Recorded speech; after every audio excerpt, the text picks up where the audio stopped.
Nous recevons pour vous aujourd'hui Madame Fanta Sanduidi née Guindou. Elle est la promotrice du festival donc de la promotion de la femme artiste, en abrégé FEMAR. Bonjour à vous. Bonjour. Bienvenue sur notre plateau. Merci. Merci d'être là. Ça fait la 3e édition et chaque année vous passez sur ce plateau pour nous parler donc des FEMAR. Est-ce que Madame Sanduidi est elle-même artiste ou aime tout simplement la musique? J'aime tout simplement la musique. Il y a beaucoup de gens qui le disent parce que il m'arrive souvent de fredonner des chansons. Donc des fois mes amis se moquent de moi et disent que je vais sortir un album. Non, tout simplement j'adore la musique et surtout chantée par la femme. La musique chantée par la femme. Alors, qu'est-ce qui vous a poussé à lancer le FEMAR, donc ce festival-là, il y a 3 ans de cela? Bon, c'est un combat, je peux dire, c'est un combat parce que il m'a été donné de voir sur beaucoup de scènes, peu de femmes. Donc c'est ce qui m'a poussé à créer le FEMAR pour donner un plateau aux femmes, uniquement qu'aux femmes, pour qu'elles puissent venir montrer ce qu'elles savent faire, pour que le public et les promoteurs puissent avoir confiance en elles et aussi les inviter sur d'autres plateaux. Ok, et donc l'idée c'est promouvoir la femme artiste, mais c'est également donc lui donner de la scène. Est-ce que vous pensez qu'aujourd'hui, au même titre que les hommes, on a aujourd'hui des talents, Oui. féminins? Oui, oui, oui.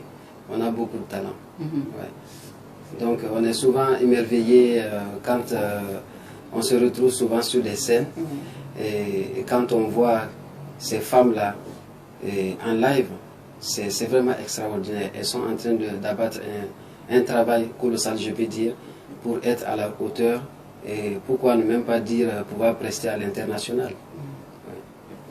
Parlons maintenant des FEMAR. C'est quoi les FEMAR? Le FEMAR, c'est déjà femme artiste. Voilà, quand on regarde, c'est déjà femme artiste. Et quand on dit l'art, c'est tout. Cette année, on va essayer de toucher un peu de tout. Okay. Et parce que comme on dit, la musique est déjà chantée par une femme. Dans le temps d'avant, on peut dire, c'était du jamais vu. Avant, les femmes ne chantaient pas, c'était interdit dans la tradition.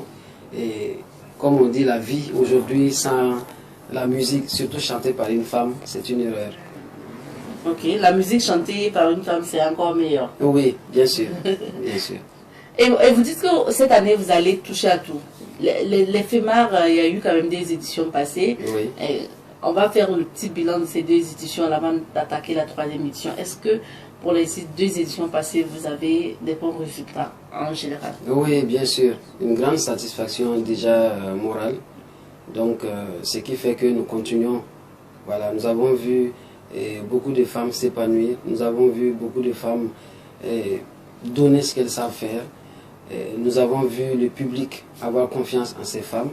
On s'est dit pourquoi ne pas continuer, parce qu'il y en a beaucoup qui en ont besoin. On a vu aussi des artistes qui ont presté à la 1re édition en playback et qui sont revenus à la 2e édition en live. Et aujourd'hui qui ne jouent que sur du live. Donc je peux dire quelque part que le FEMAR, même si elle n'existait pas, il fallait la créer. Mais dans la 3e édition, qu'est-ce qui va se passer? Bon, grand chose. Cette année, on a ajouté FEMAR Révélation parce que nous avons des femmes ou des filles qui commencent à chanter, qui ont 1 single, 2 singles, et qui n'ont pas du tout de visibilité. Moi-même, j'en ai croisé plusieurs que je ne connaissais pas, grâce au FEMAR justement.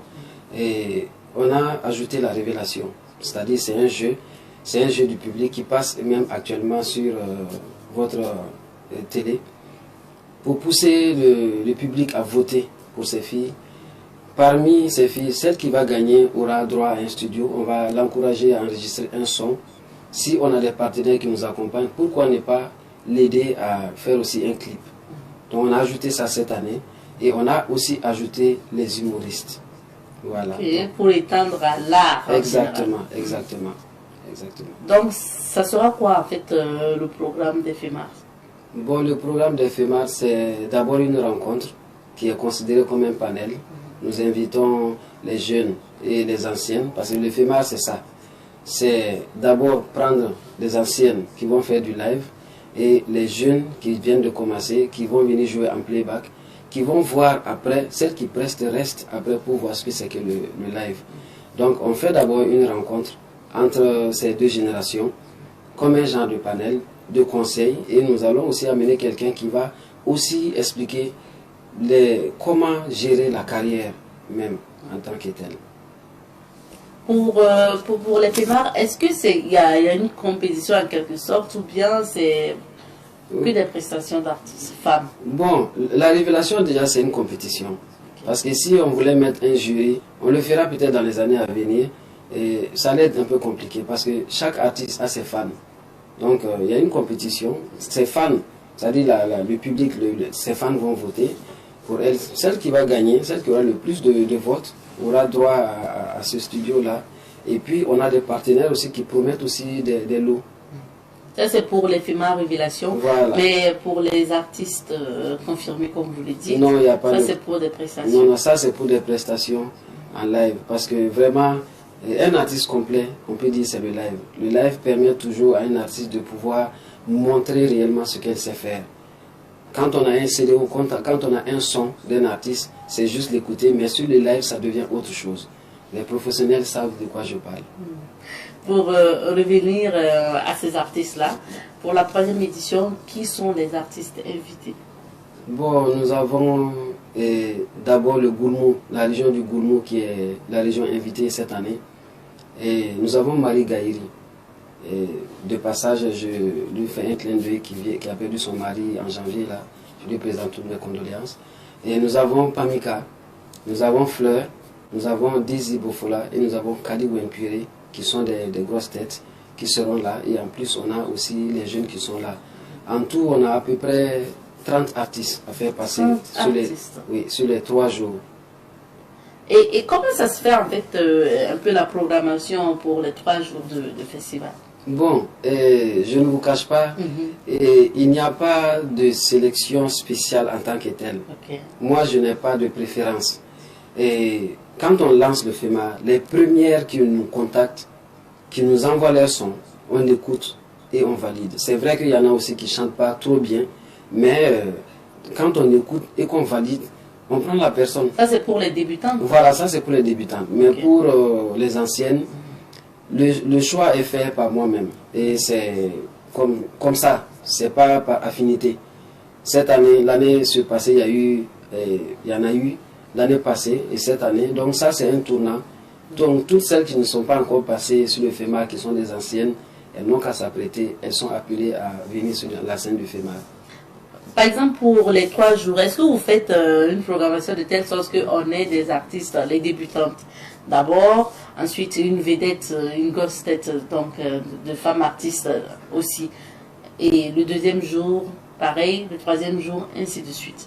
Est-ce que vous mélangez ces générations par Oui, bien sûr, nous mélangeons parce que nous avons 2 lives par soir. Okay. Et nous avons d'abord les débutantes qui vont prester en playback. Voilà.